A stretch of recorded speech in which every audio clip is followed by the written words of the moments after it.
Feliz sábado a todos. Muito bom estar aqui com vocês para repartir o pão da vida.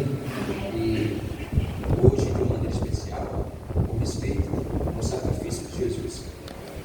Pois tudo que nós fazemos tem relação com isso na casa de Deus. Nós vivemos como vivemos porque existe um conflito. Um conflito que nós conhecemos como o grande conflito. Muitas vezes vocês me ouviram falar sobre um grande conflito aqui. E a gente não pode esquecer que estamos realmente em um grande conflito entre o bem e o mal. Que nós somos objeto de todo o amor de Deus nessa terra, mas também objeto de todo o ódio de Satanás. Existe uma batalha entre o bem e o mal por nosso coração, por nossas vidas. Se a gente lembrar dessa situação, ficará muito mais fácil tomarmos decisões ao lado de Jesus. Se lembrarmos que todas as vezes que estamos a ponto de tomar uma decisão errada, ou de rejeitar uma decisão certa, lembrarmos que há um Deus de amor lutando por nós, e lembrarmos que há um inimigo, que é Satanás, querendo nos destruir, as nossas decisões seriam melhores do que são hoje, com certeza. Queridos, eu quero iniciar lendo um texto, e aqui a gente vai ler alguns textos desse livro, O Desejado das Nações. Vamos à Bíblia como o texto central, mas eu quero ler alguns textos aqui que nos fazem pensar, que vale a pena ser lidos. Livro O Desejado das Nações, página 529, diz assim: quando os cristãos se reúnem para celebrar as ordenanças, estão presentes mensageiros invisíveis aos olhos humanos. Quem são esses mensageiros invisíveis aos olhos humanos? São os anjos. Talvez haja um Judas no grupo. E se assim for, mensageiros do príncipe das trevas estão lá, pois acompanham todo aquele que se recusa a ser regido pelo Espírito Santo.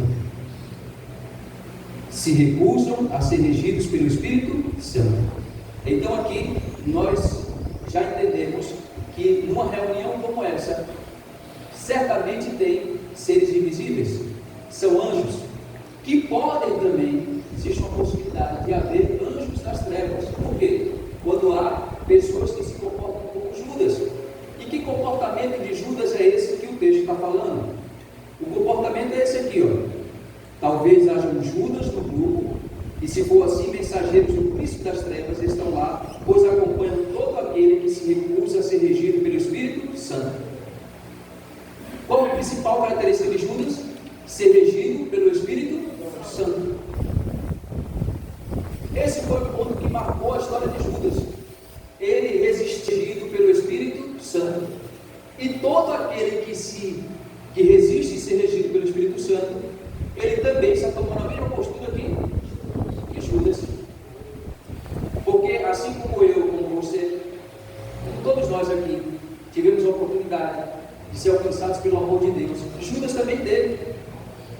Judas não é uma vítima, não é alguém que diz assim, todo mundo teve a oportunidade, menos eu. Não. Judas teve a oportunidade, talvez, que você não teve, e eu. Em que sentido? Afinal de contas, nós não podemos acompanhar Jesus lado a lado, fisicamente.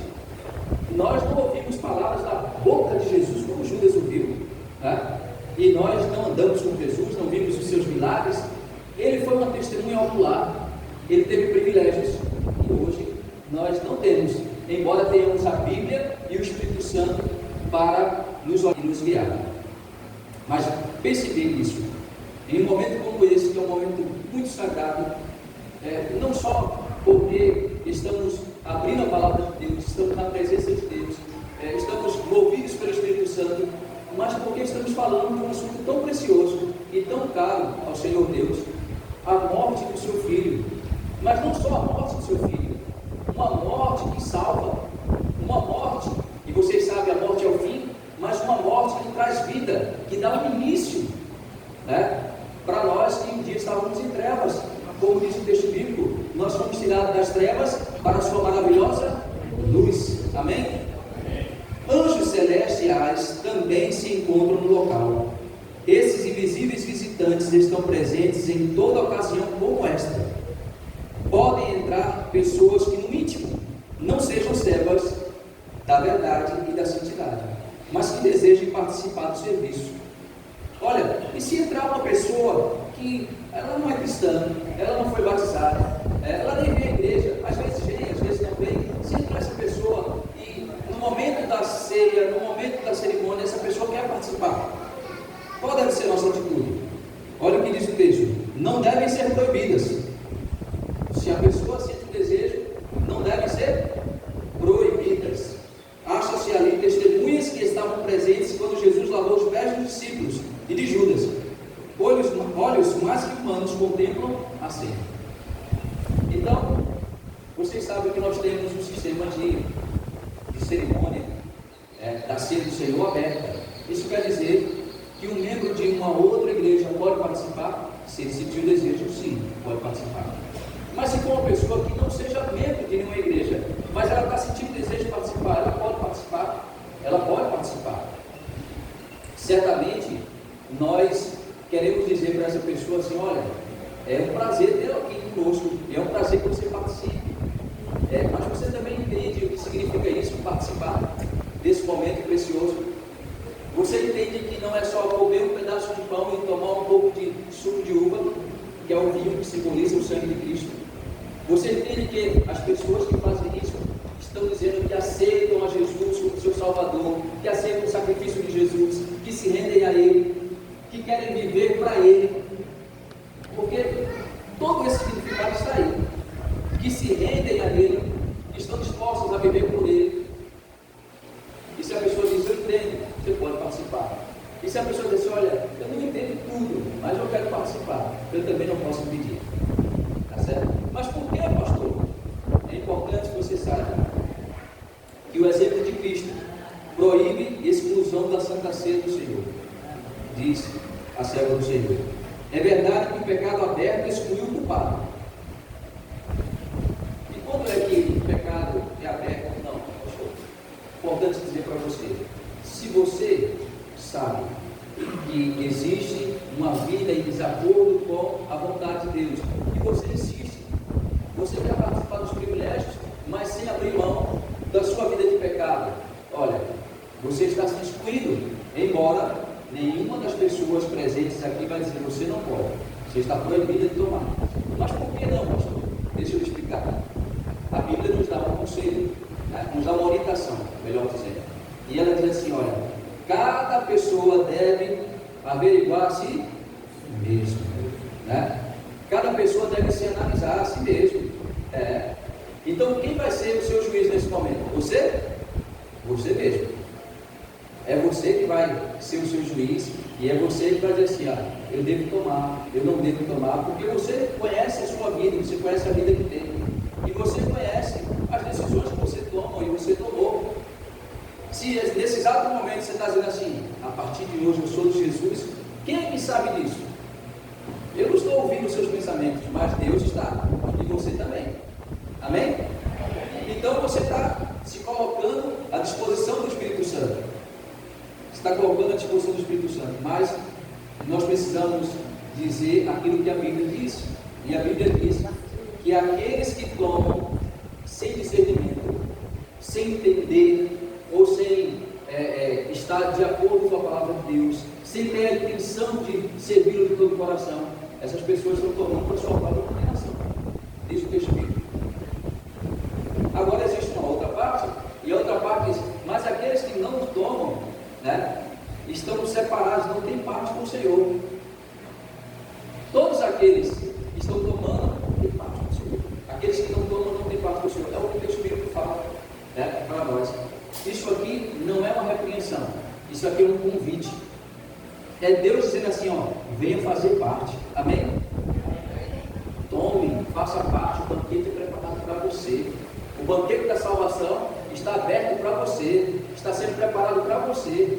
Deus quer que você tenha comunhão com Cristo, mas a comunhão não se dá pelos símbolos, a comunhão se dá pelas decisões da vida que nós levamos.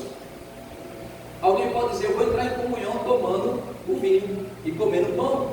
Bom, ou você já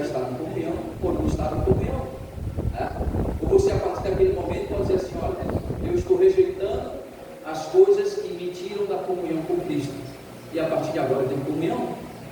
Esses são símbolos, que nós vamos ver daqui a pouco, são símbolos, mas a comunhão não se dá apenas pelos símbolos, a comunhão se dá pelas decisões que nós tomamos na nossa vida. Amém? Vocês conseguem entender isso? É verdade que o pecado aberto exclui o culpado. Isso o Espírito Santo ensina claramente em 1 Coríntios 5:11. Mas além disso, ninguém deve julgar. Deus não deixou os seres humanos a tarefa de decidir quem se apresentará nessas ocasiões. Quem pode ler o coração? Quem é capaz de distinguir o joio do trigo? Examine-se o homem a si mesmo, e assim coma do pão e beba do cálice. Porque aquele que comer o pão ou beber o cálice do Senhor indignamente será réu do corpo e do sangue do Senhor. Pois quem come e bebe sem discernir o corpo, come e bebe juízo para si. Queridos, eu volto a dizer, este é um convite da graça de Deus. Esse é um convite da graça de Deus. Você está convidado, todos estão convidados a participar. Não é vontade de Deus que ninguém fique fora, né? Mas é preciso entendermos que essa atitude sua em tomar e comer, tomar o vinho e comer o pão, significa uma entrega sem reservas a Deus. Significa que você abre mão da sua vontade para viver a vontade de Deus. Abra sua Bíblia em João, capítulo 13, o Evangelho de João.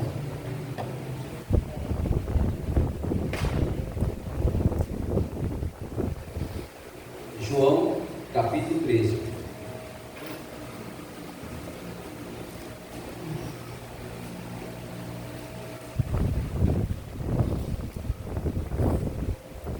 Aqui nós encontramos Jesus junto com os discípulos em uma quinta-feira, e o texto bíblico começa dizendo: ora, antes da festa da Páscoa, sabendo Jesus que era chegada a sua hora de passar deste mundo para o Pai, tendo amado os seus que estavam no mundo, amou-os até o antes da festa da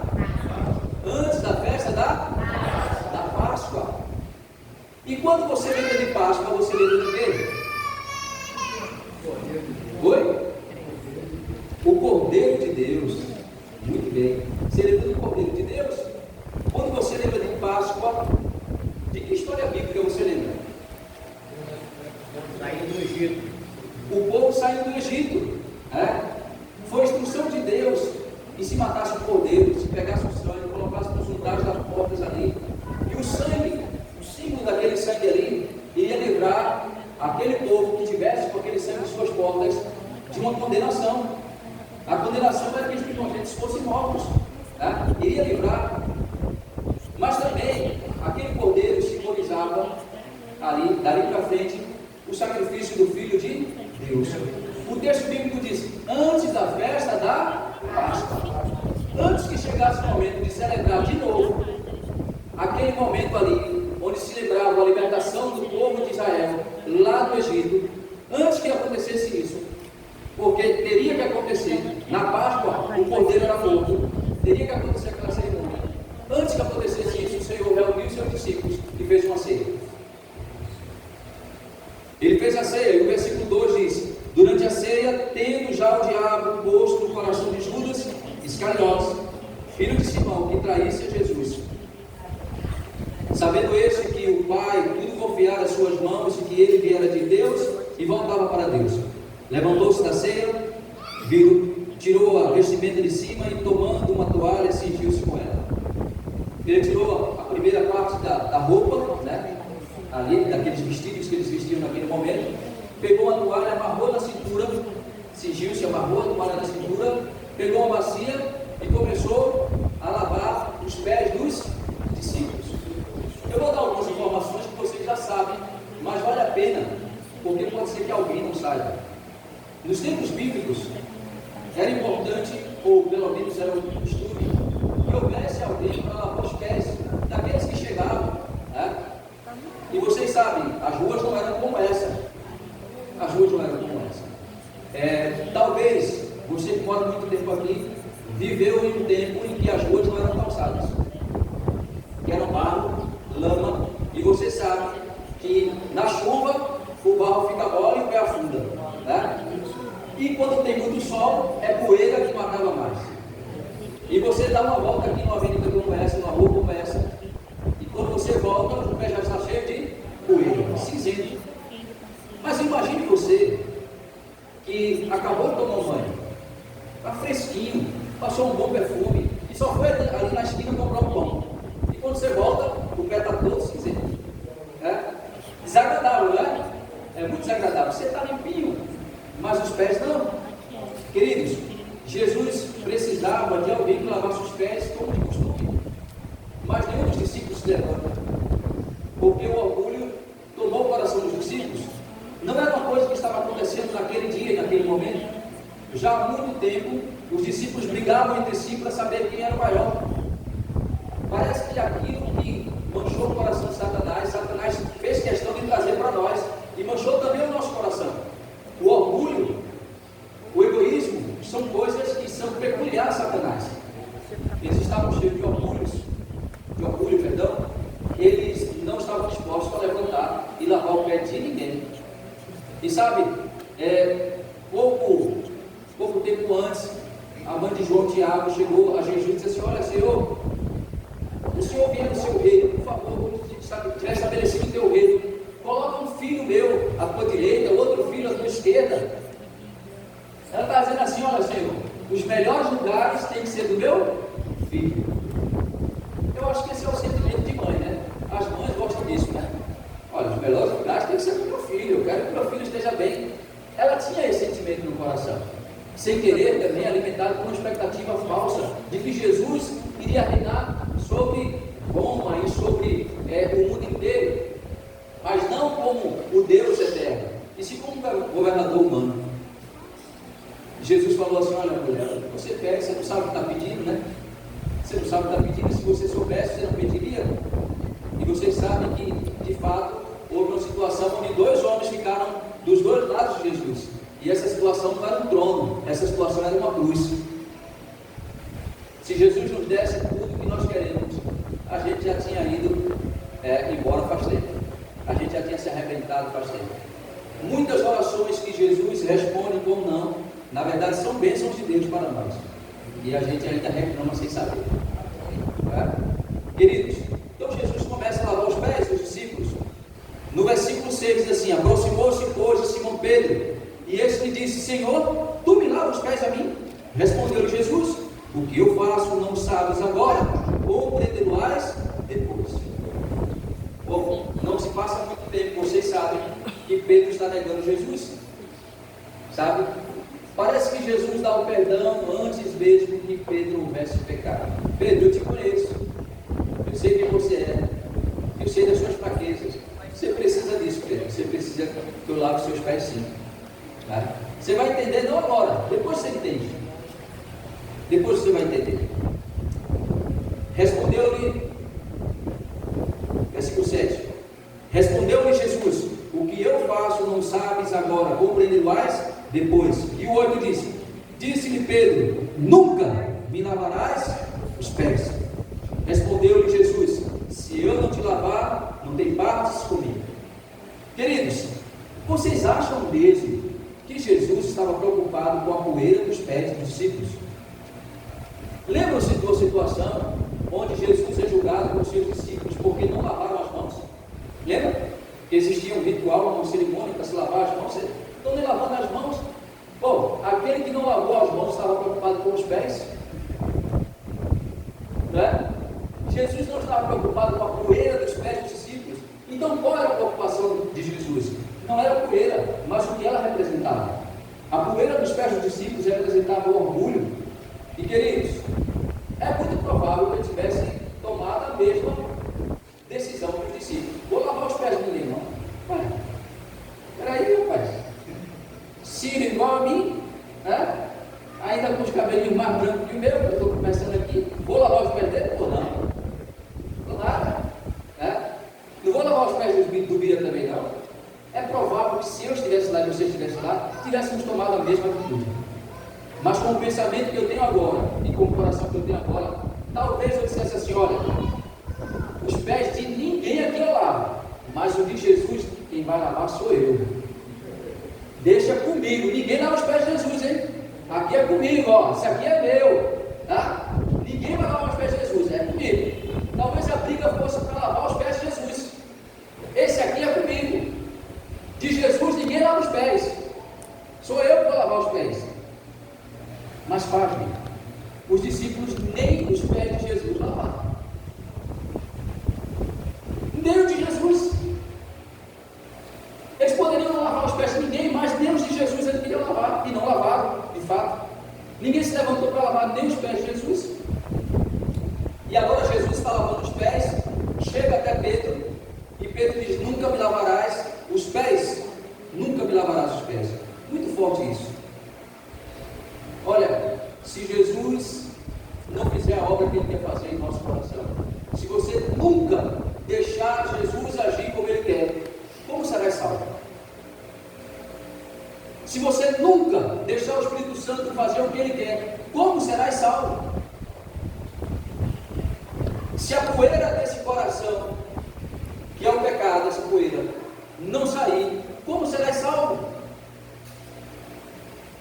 Nunca me lavarás os pés, foi a resposta dele. E a resposta de Jesus foi: respondeu-lhe Jesus: se eu não te lavar, não tens parte comigo. Pedro, se eu não lavar os seus pés, não tem chance para você. Não tem maneira de eu alcançar aquilo que eu quero em você se eu não lavar os seus pés. Se eu não lavar os seus pés, sabe o que vai acontecer? Outras poeiras vão se acumular aí. O pé só vai ficar mais sujo. Alguém pode dizer assim: por que eu vou lavar agora, se eu vou sair de novo e vou sujar de novo? É porque quando você não lava, você não deixa de acumular sujeira, você não deixa de ter mais sujeira, pelo contrário, fica aquela que já estava, né? E vem outra, e se incorpora aquilo ali, e vai ficando mais grudento, né? Mais empoeirado e pior de tirar. Quanto mais tempo passa, mais difícil fica de limpar. É por isso que você pecou ontem e hoje você está aqui na casa de Deus, e certamente você vai pecar amanhã e depois da manhã. É bom que não pegue. O conselho bíblico é: filhinhos, essas coisas eu vos escrevi para que vocês não peguem. Para que vocês não peguem. Não é vontade de Deus, não é plano de Deus. Não é uma obrigação de você acordar e dizer assim: vou pecar hoje. O pecado do dia. Não é uma obrigação. Mas certamente, pelas nossas fraquezas, pecaremos. E é por isso que a gente precisa ir até Jesus, para que os nossos pés sejam lavados todos os dias. Todos os dias. Se você deixar um dia, no outro dia fica mais difícil. Porque você resistiu à voz do Espírito Santo hoje, amanhã vai ser mais fácil você resistir com o outro. E alguém que está resistindo à voz do Espírito Santo há um mês, há um ano, há 10 anos, a cada dia que se passa fica mais fácil de você resistir à voz do Espírito Santo, porque a sujeira está se acumulando. Queridos, versículo 9 diz: então Pedro lhe pediu: Senhor, não somente os pés, mas também as mãos e a cabeça. Rapaz, com todo respeito ao Pedro, mas Pedro é meio, né, exagerado, mas não é doido não. Pedro é doido não. Quando ele entendeu o que Jesus estava dizendo, Jesus falou assim: olha, nunca me lavarás, então se você não tem parte comigo, ele falou: então para por aí, Senhor, já entendi. Senhor, lava a cabeça, lava os pés, lava os braços, lava tudo. Pode lavar, Senhor. Dá um banho. E afinal de contas, você lava a cabeça, lava os pés, lava os braços, dá um banho, né? Dá um banho. E Jesus fala assim: Pedro, quem já tomou banho não precisa lavar senão os pés. E aí eu quero que você imagine toda aquela situação que eu citei ao começo do sermão. Você ir comprando pão, comprar pão, né? E voltando com os pés sujos. Mas você ainda está fresco. O perfume ainda pode se sentir. Você não está suado. O vento, na verdade, estava batendo forte ali. E você está fresquinho, você se sente limpo, você está limpo. Só não os pés. Eu pergunto: você toma banho de novo? Sim ou não? Sim. O normal é que não, gente. Seria um exagero, né? E talvez até sem fundamento, você tomar banho de novo só porque os pés estão sujos, já que todo o restante está limpo. Oi? Quem já tomou banho, né? Quem já tomou banho não precisa, foi Jesus que falou, não precisa não, lavar senão o quê? Os pés. O que é que ele está dizendo com isso, gente? Ele está falando da nossa trajetória, da nossa vida com Deus. Na nossa trajetória, muitas vezes, teremos os pés sujos. A gente está caminhando com Cristo. Nós somos povo de Deus. Você é uma mulher de Deus, você é um homem de Deus, você é um jovem de Deus, uma criança de Deus. Você é de Deus, mas na sua trajetória sujou os pés. E qual a diferença de sujar os pés e sujar o corpo todo, pastor? Sujar os pés, nós normalmente fazemos isso sem vontade. Você foi comprar o pão, você queria sujar os pés? Foi de propósito? Não. Vou comprar pão só para sujar os meus pés. Eu gosto de lavar os pés. Não. Não era a intenção sua, não estava nos planos. Não era coisa que você queria. Né? E quando precisa tomar um banho? É quando eu digo assim, olha, rapaz, é carnaval, vocês sabem carnaval? Por aqui não tem isso, mas lá no Recife tem isso. O pessoal gosta de jogar lama no povo, na rua. Aqui não tem essas coisas, né? Sujar o corpo e tal, e o pessoal dança. É mais civilizado, ele está dizendo, olha, que meus amigos não escutem. Mas o pessoal gosta de fazer isso, molhar o corpo, sujar o corpo, porque é carnaval, de música e tal. Então alguém pensa assim, olha, é carnaval, eu vou me sujar todo. Eu vou pular na lama, embolar na lama. Né? O que é isso, pastor? O que você quer dizer com isso? É quando nós abandonamos a nossa fé em Deus. Pastor, eu nunca abandonei a minha fé em Deus, graças a Deus. Tem duas maneiras. Uma maneira é quando nós fazemos isso declarado. É quando nós dizemos assim, olha, pode tirar o meu nome do livro da igreja, porque eu não sou mais adventista do sétimo dia. Eu não sou mais cristão. É o corpo voltando para a lama, ele falou, né? E aí você volta e faz tudo agora, e você vive como se nunca tivesse ouvido a mensagem de Deus. Você mergulha na lama. E quando alguém pergunta, você diz, não, mas eu não sou mais. Eu já fui muito tempo, desde criança até os 18, até os 20, até os 30, mas agora eu não, abandonei, não sou mais. Talvez um dia eu volte, algumas pessoas dizem isso, outras nem dizem isso. Mas eu estou longe. Tá? Essa pessoa, ela sujou-se toda. Há uma outra maneira. Há aqueles que se sujam todo, vivem uma vida em desconforto com a vontade de Deus. Não fazem a vontade de Deus, isso é claro para ele. Ele que já conhece a palavra de Deus, ele que o Espírito Santo fala com ele, mostra e tal, ele já sabe. E ele continua, e vai vivendo essa vida, ele continua. Ele já está fora, apenas o nome está no livro. O nome não sai do livro, mas ele saiu da presença de Deus. O nome não sai do livro, mas ele não quer mais nada em relação a fazer a vontade de Deus. Essa pessoa precisa de quê, gente? De um banho. Porque o pecado não sujou só os pés, não. Melou ele foi todinho. Melou ela todinho. Agora precisa de quê? De um banho, de inovação. Se livrar disso. E queridos, somente a presença de Deus, o Espírito Santo, somente a palavra de Deus pode fazer isso em nós. O Senhor Jesus disse assim, olha, vocês já estão limpos. Vocês já estão limpos. Olha aí, versículo 10. Declarou-lhe Jesus, quem já se banhou não necessita de lavar senão os pés. Quanto ao mais, está todo limpo. Ora, vós já estáis limpos, mas não todos. Pois ele sabia quem era o traidor. Olha, vocês estão limpos, mas não todos. Por que Jesus falou que vocês já estão limpos para os discípulos? É porque Jesus vê o que nós não vemos. Jesus via a incapacidade deles, mas também via a vontade deles. Quando ele eu sou de Jesus, Jesus olhava e dizia assim: é meu. Só é fraco, mas é meu. Só tem dificuldades, mas é meu. Queridos, é muito importante que nós entendamos que Deus tolera nossas fraquezas, mas não nossa falta de sinceridade. Sabia disso? Você está um trapo, cheio de fraqueza, cheio de coisas. Deus te ama, porque não é só você, você é mais um na lista de um mundo inteiro cheio de fraquezas.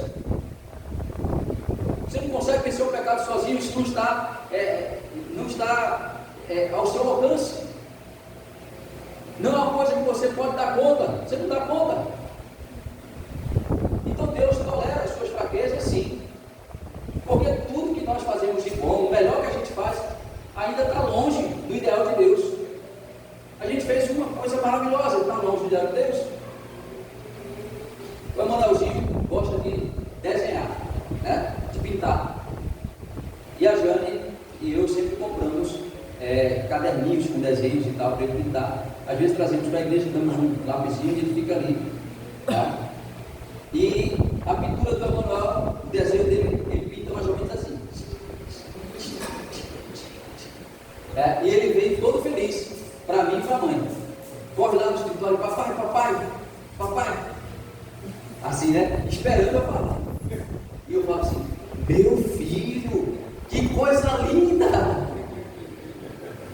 Foi você que fez? E ele todo ali: fui eu, papai, fui eu. Feliz da vida: fui eu, papai. Falei: meu filho, mas está muito lindo. E ele vai e mostra outro desenho, né? E mostra outro desenho. E cada um mais lindo do que o outro. Não acerta uma linha.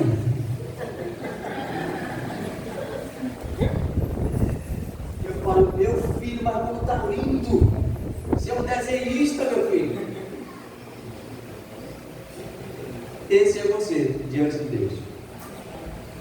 Quando você faz o seu melhor diante de Deus, diante daquilo que Ele é, diante de tudo que Ele representa, Ele olha e só vê o rabisco.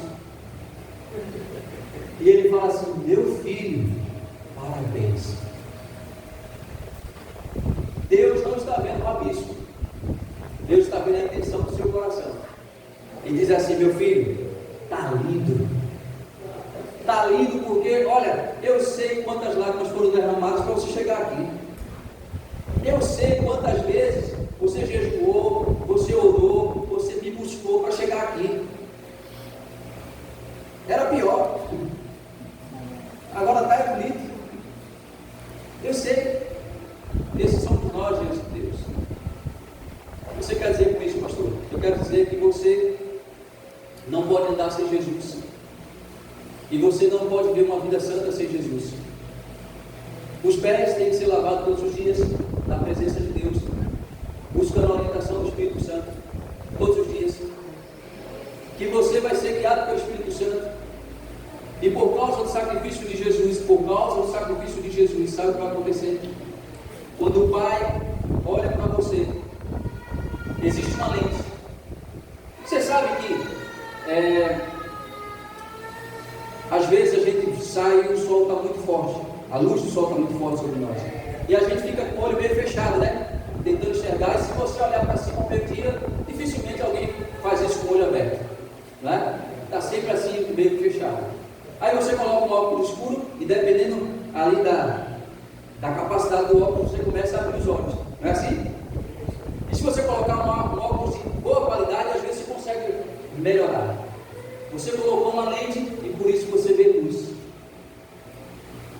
Cristo é a nossa lente. Quando Deus olha para você, Ele vê Jesus. Amém? Amém. Você aceitou Jesus, isso significa que você aceitou que Jesus ficasse em seu lugar. A Santa Ceia se trata disso, de um sangue que é derramado, de um corpo que é dilacerado. O sangue era o meu, o corpo deveria ser o meu, mas foi o dele.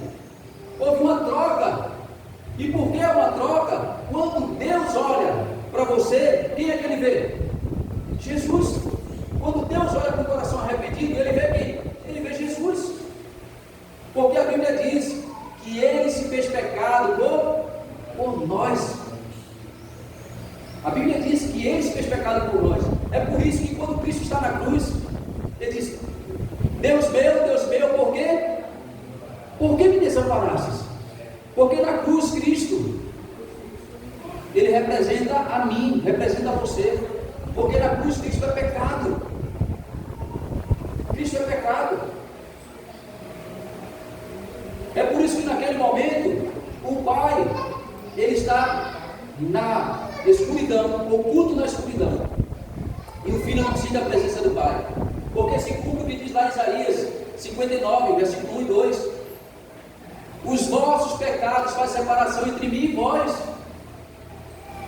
E como Jesus assumiu os nossos pecados, Ele se separou do Pai, ou Ele foi separado do Pai, não pela vontade do Pai, não pela vontade do Filho, mas pelo pecado que estava entre o Pai e o Filho.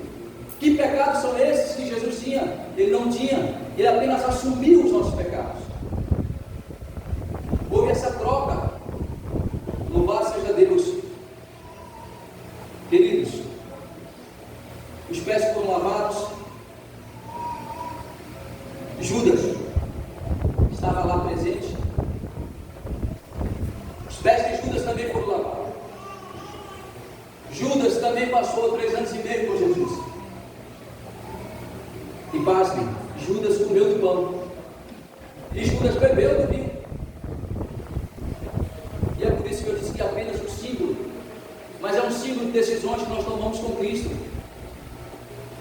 A verdadeira comunhão são decisões que nós tomamos antes, ou até mesmo durante a Santa Ceia, mas decisões.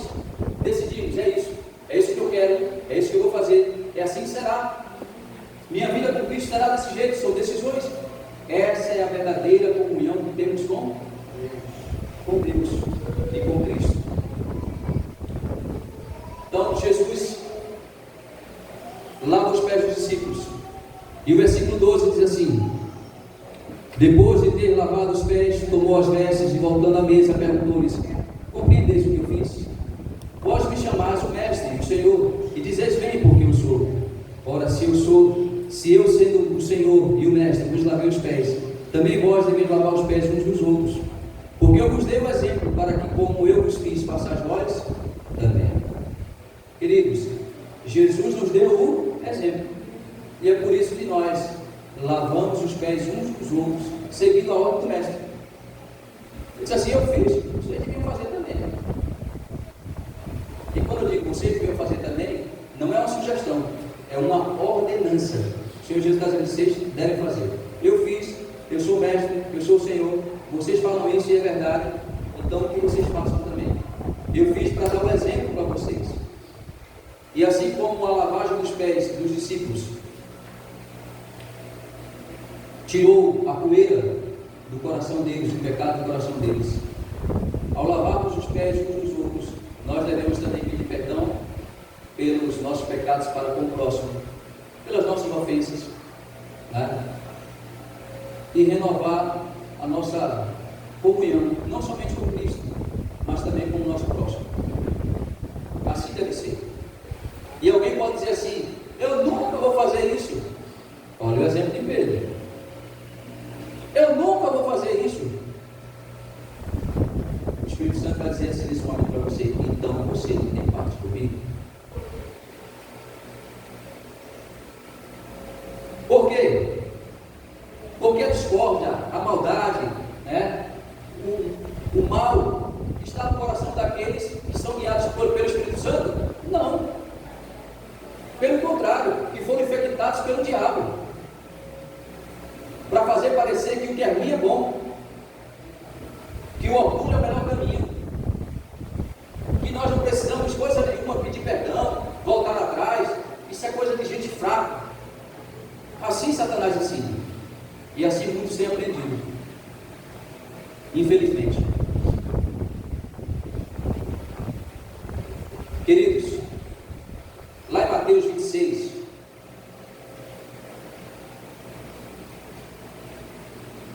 Mateus 26,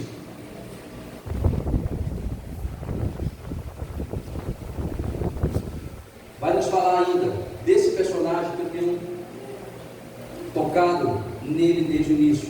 Que personagem é esse? Judas. Vocês viram que a atitude que é uma característica de Judas é uma só: endurecer o coração com o Espírito Santo de Deus. Essa é a atitude dele. Essa é a característica dele. No capítulo 26, no versículo 20, diz assim: chegada a tarde, pôs-se ele à mesa com os 12 discípulos, e enquanto comiam, declarou Jesus: em verdade vos digo que um dentre vós me trairá. E eles, muitíssimo contristados, começaram um por um a perguntar-se: porventura sou eu, Senhor? Então, quando Jesus fala assim: olha, um de vocês vai me trair, eles começaram a pensar: será que sou eu? Sou eu? Ele, Senhor? Porque Jesus nunca errava. E agora, quando eles escutam isso, eles começam a duvidar deles mesmos, desconfiar deles mesmos. Sou eu, Senhor? Sou eu? Sou eu? E o Senhor dizia: não, não é você. E outro dizia: sou eu, Senhor? Não é você. Sou eu? Não é você. Enquanto isso, enquanto eles conversavam e havia aquele falatório, o pensamento de Judas voava, né? Ele estava fora de si ali. O pensamento voava com respeito à traição. Finalmente, todos haviam dito: não sou eu. Perdão, sou eu? E a resposta era: não é você, não é você, não é você, não é você, não é você. Oi? E chega um momento onde ninguém mais poderia perguntar, porque todos já haviam sido respondidos. Havia somente Judas. Todos os olhares se voltam para Judas naquele momento. E Judas faz a pergunta. O versículo 23 diz assim: e ele respondeu: o que mete comigo a mão no prato, esse me trairá. O filho do homem vai, como está escrito a seu respeito, mas ai daquele por intermédio a quem o filho do homem está sendo traído. Melhor lhe fora não haver nascido. Então Judas, que o traía, perguntou: acaso sou eu, mestre? Respondeu-lhe Jesus: tu o disseste. Essa frase lembra a frase em que Jesus é interrogado por Pilatos, né? E onde é questionada a divindade do Senhor, e ele diz assim: tu o disses ou tu o disseste? Muitas vezes interpretada como que alguém está dizendo assim: olha, Jesus estava dizendo para ele assim: ó, foi você que disse, eu não falei nada. Isso não é verdade. Aquela é uma expressão idiomática onde Jesus está dizendo assim: é isso mesmo, é assim como você está dizendo. E aqui se usa a mesma questão. Jesus olha para Judas e diz assim: é você. Essa é a última ação de Jesus diante de Judas, para que Judas pudesse se arrepender. Jesus está revelando através da sua onisciência que sabe o que está no coração de Judas, mas Jesus nunca rejeitou a Judas. Nunca rejeitou a Judas.